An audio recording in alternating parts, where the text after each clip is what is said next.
La idea entonces es ver el tema de monopolio. Lo primero que tenemos que tener en cuenta es que un monopolio es aquel mercado donde existe un solo vendedor, una sola empresa que produce y vende, ¿sí? Mono, prefijo griego que significa uno, polio, pongámosle que significa vendedor. Dado que tenemos una sola empresa, la demanda del mercado va a ser igual a la demanda de la empresa, porque todo lo que le demandan a la empresa es exactamente lo mismo que lo que le demandan al mercado, porque la empresa es el mercado. Esta es una diferencia importante con el mercado de competencia perfecta que vimos antes, ¿sí? Ya que en el mercado de competencia perfecta la demanda de la empresa es perfectamente elástica y la demanda de mercado tiene pendiente negativo. O sea, son distintas. En cambio, en el monopolio, ambas demandas son iguales.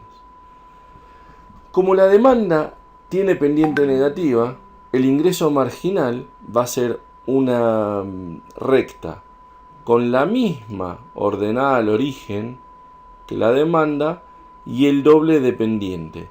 Como tiene el doble de pendiente, va a cortar al eje de abscisas en la mitad de donde lo hace la demanda.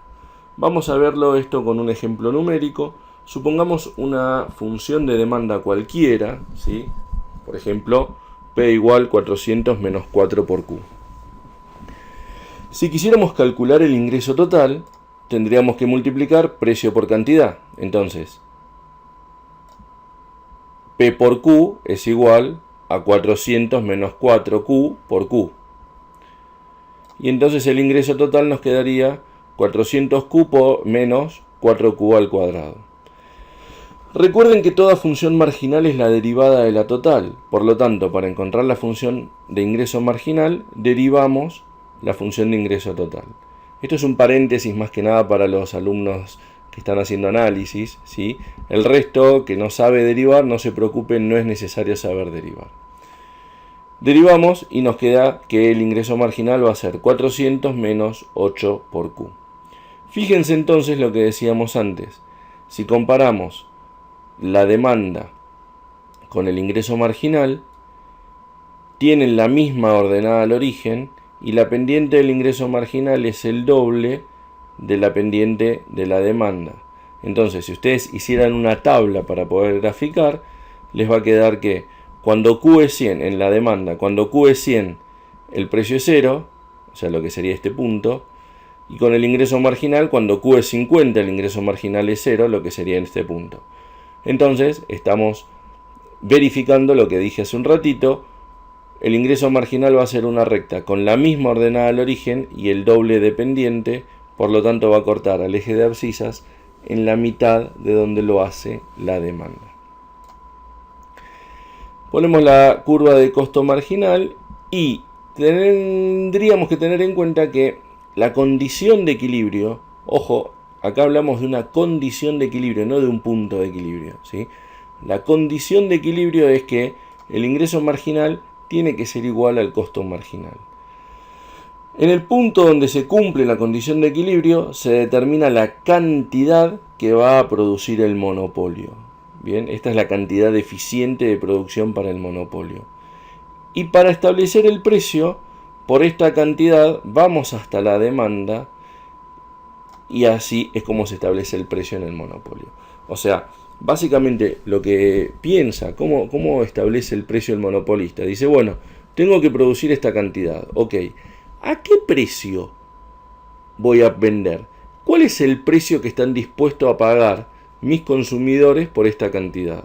Y entonces se fija en la demanda y de esa manera se establece el precio. Entonces vamos a tener que en el monopolio se produce esta cantidad a este precio.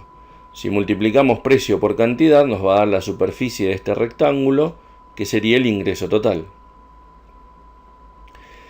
Si incorporamos el costo medio por cantidad, la superficie de este rectángulo me va a dar el costo total. Y si este era el ingreso total,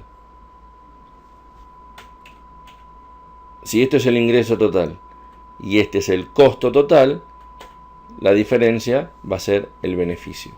Bien.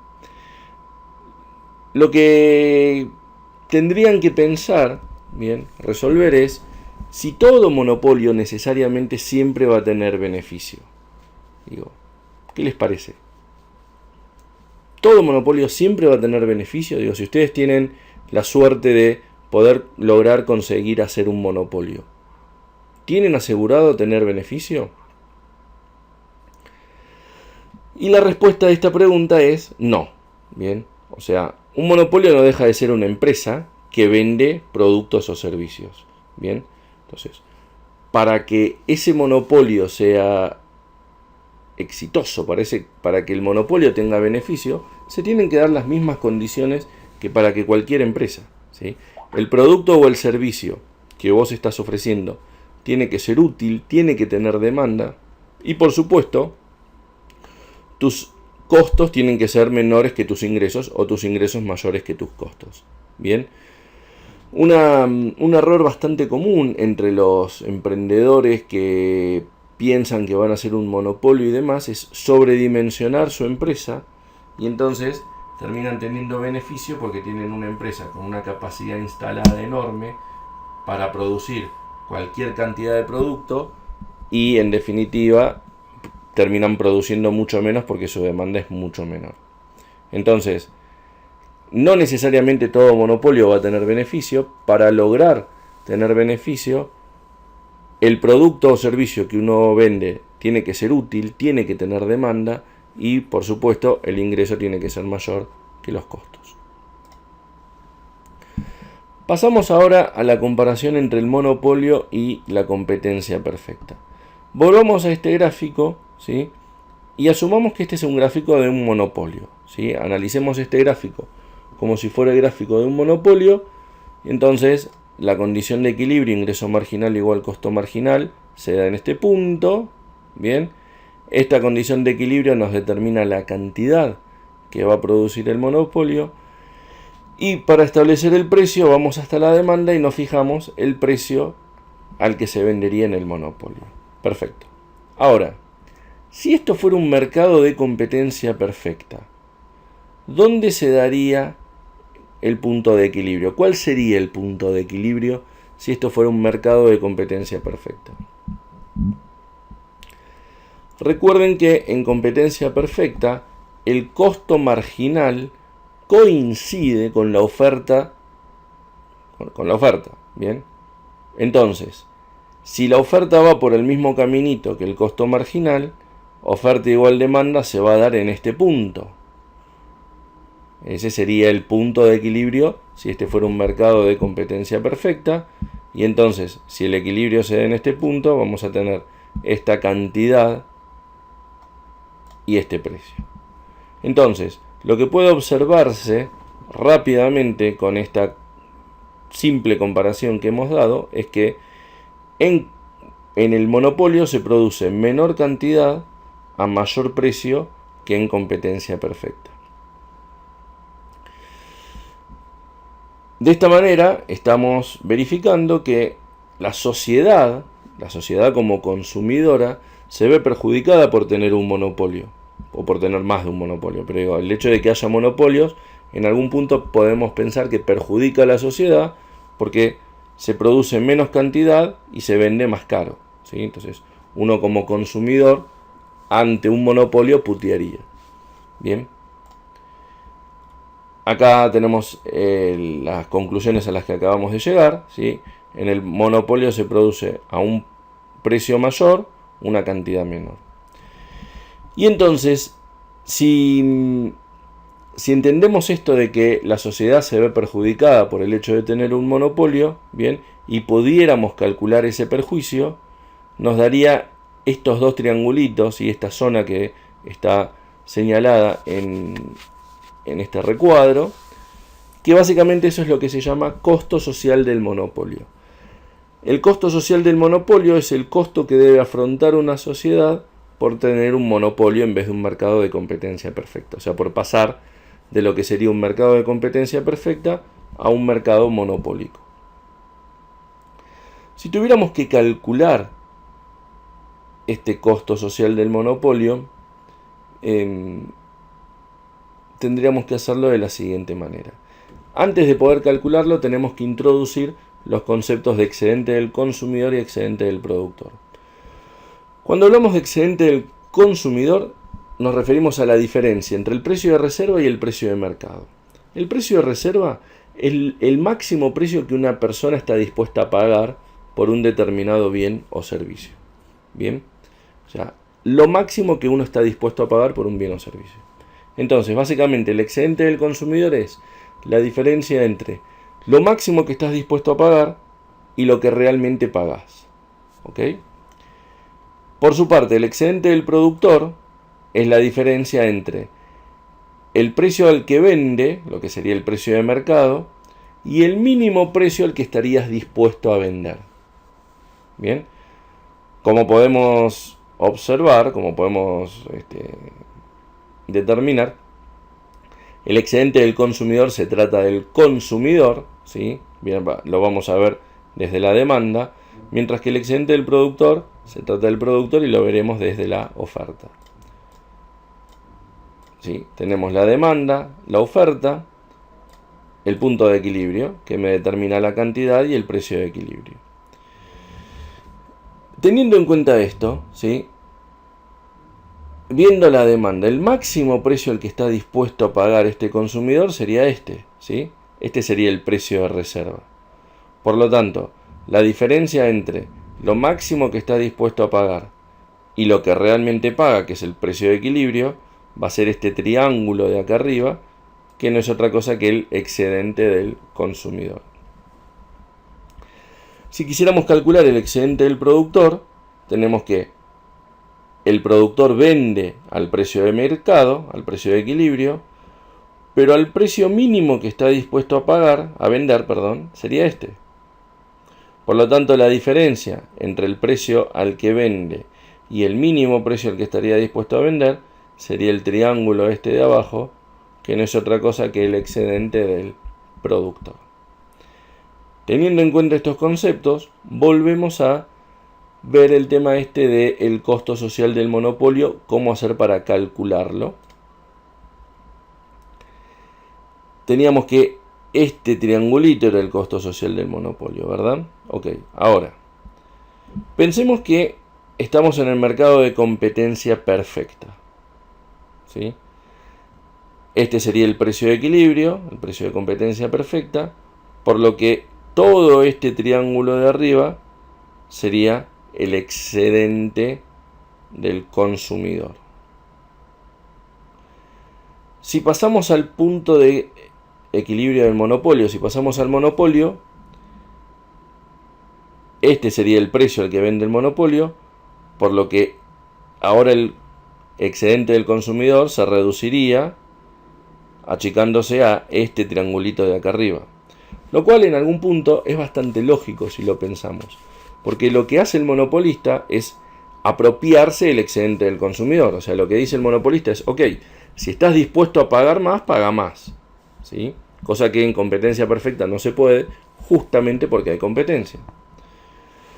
Entonces, repito, el excedente del consumidor en competencia perfecta sería todo el triángulo, desde la línea verde para arriba, mientras que en el monopolio sería el triángulo de la línea roja para arriba. Si marcamos estas tres zonas, ¿sí? Por ejemplo con las letras A, B y C, vemos que por pasar de competencia a monopolio se deja de tener esta zona AB de excedente de consumidor. El excedente del consumidor en competencia perfecta sería el triángulo de arriba más AB, y en el monopolio es solo el triángulo de arriba. Por lo tanto, la pérdida del excedente del consumidor por pasar de competencia a monopolio sería la zona AB. Pensemos ahora qué pasa con el excedente del productor. En competencia perfecta, el excedente del productor sería toda esta zona, ¿sí? Lo mínimo que está dispuesto a pagar, lo que paga realmente a vender, El mínimo precio al que está dispuesto a vender, el precio al que vende realmente, por lo que toda esta zona sería el excedente del productor. Cuando pasamos a monopolio, ¿sí? Ahora el precio es este, la cantidad es esta, ¿bien? Por lo que el excedente del productor sería ahora esta parte. El precio que realmente paga menos el mínimo que estaría dispuesto a pagar. Fíjense que esta zona C se deja de tener, pero se gana esta zona A. Bien. Con lo cual, si vemos cuánto varía el excedente del consumidor y el excedente del productor, nos queda que el excedente del consumidor varía en A más B, en esta zona, y el excedente del productor sería A menos C, la variación, ¿sí? Se gana la zona A, pero se pierde la zona C.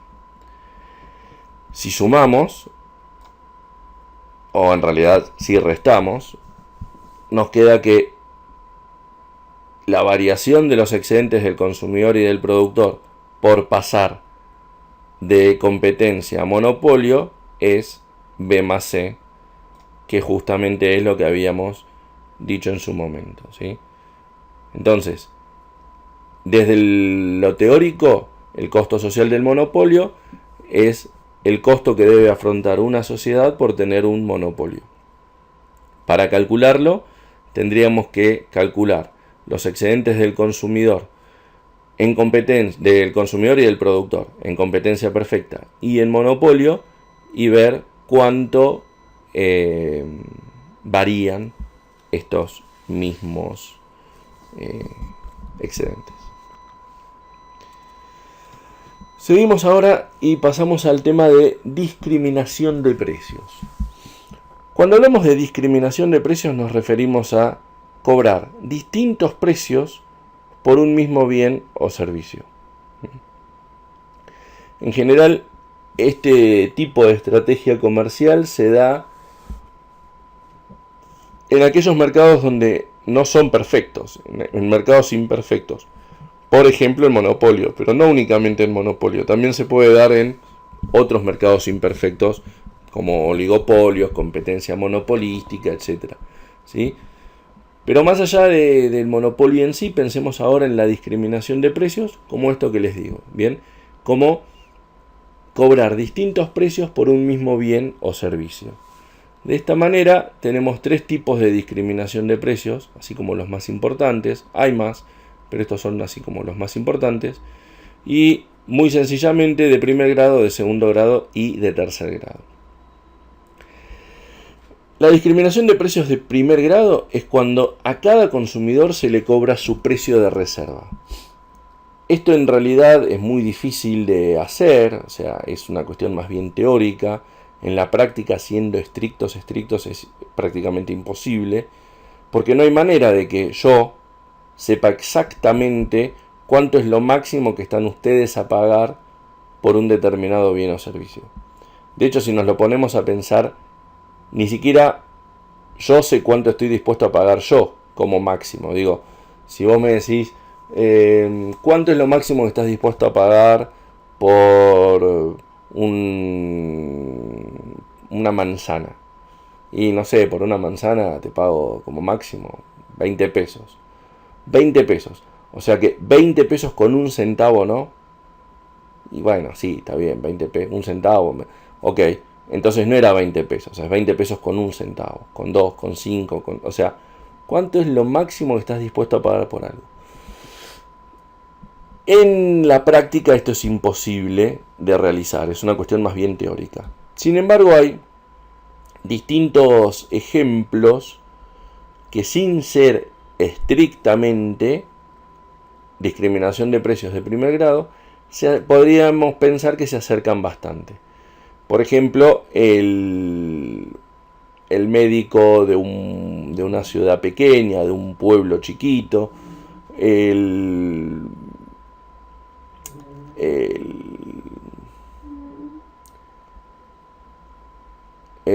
que te arregle el auto, el mecánico del auto, por ahí un electricista, un plomero, un gasista, o sea, todas aquellas profesiones donde aquel que te está ofreciendo un bien o servicio tiene algún tipo de dato, puede acceder a algún tipo de dato de tu situación.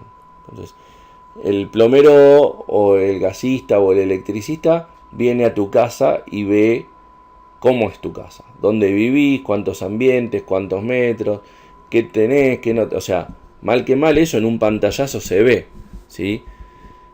A partir de eso el tipo dice, bueno, este tipo tiene mucha guita, está dispuesto a pagar más, o tiene poca guita, no va a estar dispuesto a pagar demasiado, y determinará un precio. Bien. El mecánico del auto, bueno, ve tu auto, o sea, no es lo mismo lo que te va a cobrar por un cambio de bujías, ¿sí? Lo que te va a cobrar de mano de obra por un cambio de bujías. No es lo mismo si tenés un Mercedes último modelo, un BM, lo que sea, que si tenés un Fiat 600. En un caso te cobrará una cosa, en el otro otra, ¿sí? Entonces son todas situaciones donde el que vende tiene algún tipo de acceso a tu situación patrimonial, bien, entonces de alguna manera puede saber cuánto es lo que estás dispuesto a pagar. Ahora, ¿por qué es que no es exactamente un caso de discriminación de precios de primer grado? Porque quizás al dueño del Mercedes le dice 10.000 pesos de mano de obra y el tipo estaba dispuesto a pagar 10.500, 11.000, 15.000, ¿sí? Y al dueño del Fiat 600 le dice que estaba dispuesto a pagar, digamos, le cobra 500 pesos y también estaba dispuesto a pagar más, ¿sí? Entonces, no es que le cobra lo máximo que está dispuesto a pagar porque no lo sabe, sí, en muchos casos se cobran distintos precios de acuerdo a lo que el vendedor considera que está dispuesto a pagar. Bien. La discriminación de precios de segundo grado básicamente es descuentos por cantidad. Si lleva 3, el tercero a mitad de precio. Si vienen a comer 4, pagan 3, etcétera, etcétera, ¿sí? Básicamente compras mayoristas, descuentos por cantidad. Fíjense que también es un caso de discriminación, porque o sea, vos vas y te compras 4 remeras. Bueno, las remeras ¿cuánto cuestan? No sé, 1.000 pesos. Pero si te compras 4, una de estas 4 te la dejo en 500. O sea, por el mismo producto termino pagando menos, ¿sí? Es una estrategia comercial, por supuesto, es entendible, pero es un caso de discriminación de precios. En este caso, sí, de segundo grado, descuentos por cantidad. Y en el caso de descuento de discriminación de precios de tercer grado, es cuando se hace descuentos por grupos, ¿sí? O sea que a distintos grupos se les cobran distintos precios por un mismo bien o servicio. Y acá también tenemos varios ejemplos de esto. Por ejemplo, para entrar a un parque nacional, a los residentes nacionales se les cobra un precio, a los turistas extranjeros se les cobra otro. La tarifa de servicios, luz, gas, para los edificios de oficina son más caros que para las residencias familiares. En muchos boliches, por ejemplo, las mujeres no pagan y los hombres sí. Bien, o sea, son otro ejemplo. Los jubilados entran gratis, jubilados y estudiantes entran gratis en la feria del libro, ¿sí? Son todos ejemplos de discriminación de precios de tercer grado. O sea, a distintos grupos se les cobran distintos precios por un mismo bien o servicio, ¿sí? Estudiantes tienen el boleto estudiantil y pagan menos el colectivo, el subte, lo que sea. Bien, distintos precios por un mismo bien o servicio para distintos grupos. Para poder realizar este tipo de discriminación de precios es necesario que se cumplan dos condiciones.